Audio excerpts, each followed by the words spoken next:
Welcome to the Exodus Migration Tools mapping introduction. I've compiled my form under Oracle Forms 12c, which allows me to start it as a batch file. And this will be much better than 11g, because in 11g you require a browser.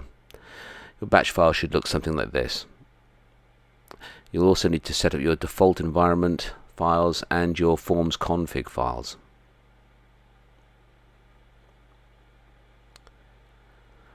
So once the form is started, you'll need to switch to the appropriate map rules group, which in this case is demo. Map rules allow you to conveniently group together your mappings from source to target. Mapping is achieved by linking the JSON targets to the source table columns and pressing the map button. Here we're linking the JSON target of age to the date of birth source. Now, we'll come back to this one later. Most mappings are straight mappings. Sometimes, for example here on the boss, that's a number, and that clearly isn't a number on the JSON target. That means that's going to be a lookup of some kind later. Let's just make the mapping now and continue. This is a JSON subdocument, or as it's known in Exodus, a fragment. Fragments can be included or excluded programmatically. Here I've copied the JSON document and started a new document by pressing Manage JSON. I'm trimming it back to leave just the fragment I'm interested in. And let's rename this to Employment Detail Fragment.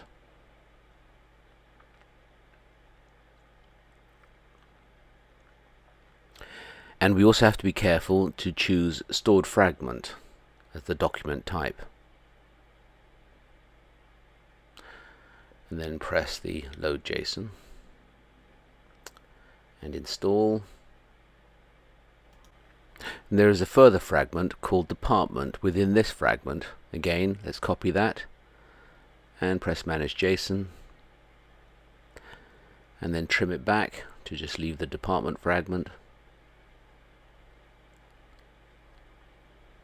Rename this to Department Fragment and load the JSON and choose Install. Right, now let's go back to the employment detail. We now need to link this to the stored fragment.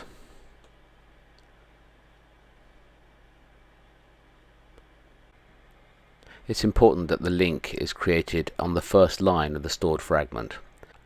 And now I'm going to add a function which will always return true as a varchar, capital true, not a boolean. And that will mean that the fragment will always be included. And now for the department fragment, I'm only going to include that fragment if the department node is not null. So I'm going to link the department node to the fragment and then type in a rule of the function. So case when the mapped value is not null, then return true, otherwise return false. Now we still haven't linked the department fragment to the employment detail fragment. We'll do that in a moment.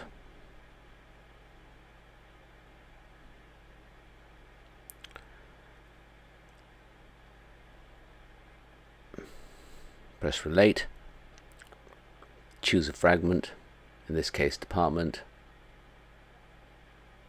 It has to be the first line, and now the link is created. Double clicking the related fragment lines allows you to jump straight to the fragment document. We're now going to link this fragment document to the department number, and we're also going to provide a lookup.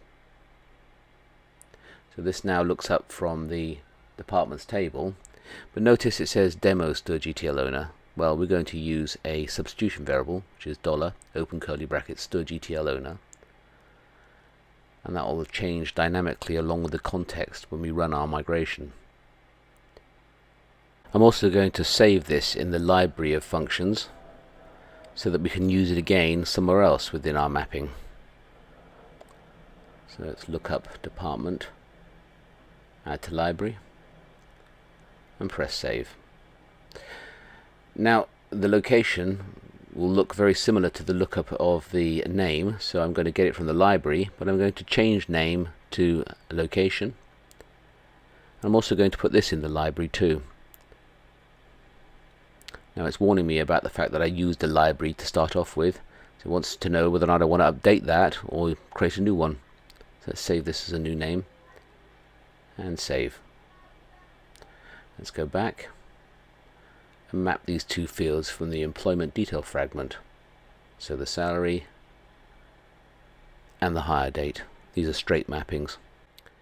If you select a JSON target value and it moves the source column to not mapped, then you can jump back to the correct field by using that back arrow next to the map button. Now we could render the projects as a fragment, but actually it's an array. So the best way to handle that is with the array option. Type in some SQL. Change the source schemas for substitution variables. And change this hard-coded value to a mapped field value. And this will be the empno from the employee table. So now map that to the array.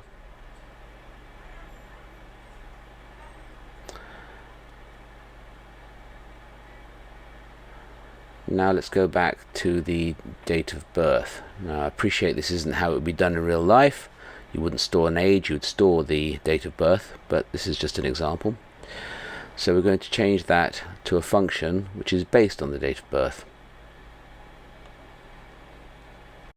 And finally we need to map the boss name. So that boss value there will be an empno, so we need another lookup. That's done with a lookup. And then we'll be pretty much mapped.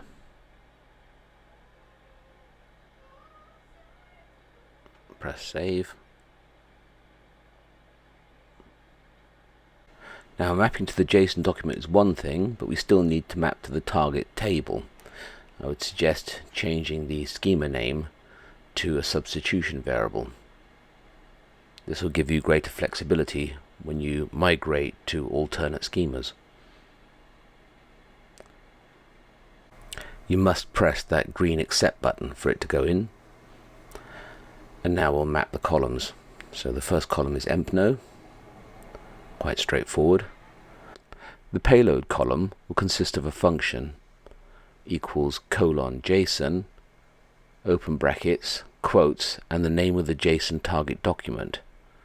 Now that can be an evaluation or it can be a literal value.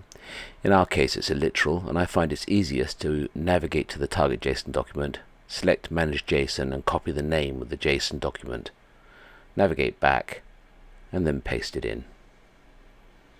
Press save. Payload hashes are optional. I kind of like them. They make it easy to test whether or not the JSON document has changed, and there are built-in functions available in the migration toolset.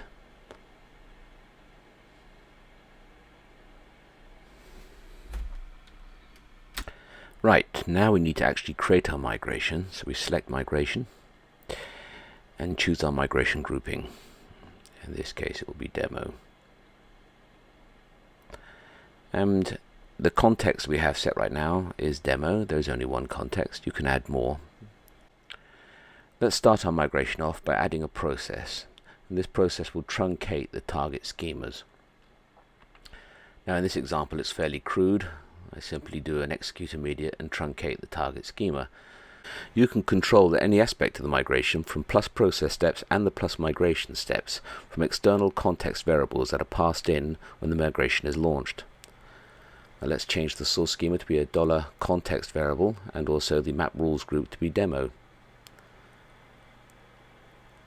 And paste in our code. Notice that we have a context variable. Press OK to accept and validate.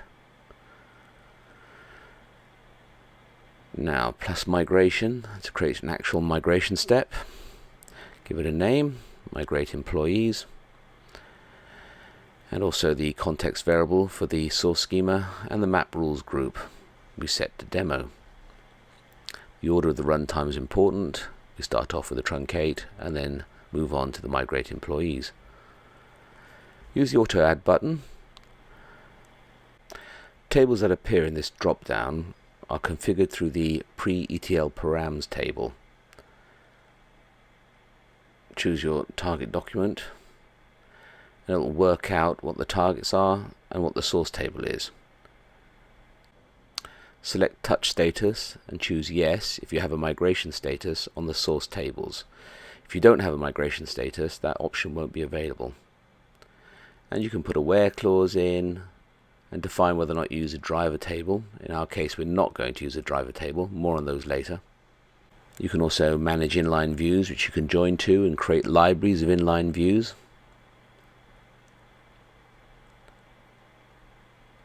You can generate the code. You can view the code that's been generated.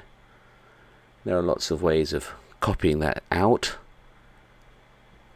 using this or that.